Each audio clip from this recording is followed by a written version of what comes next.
Now that you're recognizing you may need to firm up your boundaries a little bit, it's time to work on communicating our boundaries. Remember, a boundary that hasn't been communicated isn't actually a boundary. It's not at all uncommon, though, to feel a little bit of discomfort when you start to think about setting boundaries. For some people, this can trigger a little bit of a struggle because you feel like you're going to disappoint people or that there might be a conflict. But it's important to understand that boundaries are what allows you to stay in healthy relationship with people. So it's really like a gift.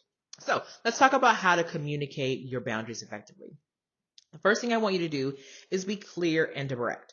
When you're setting boundaries, clarity is key. Express not only your needs and your limits, but what you're also willing to do or not willing to do. So, for example, you might say, "I need you to pick up the kids from daycare," or "I'm not able to stay after school." Just be very, very clear with that. Don't expect people to kind of pick up on what you want them to understand.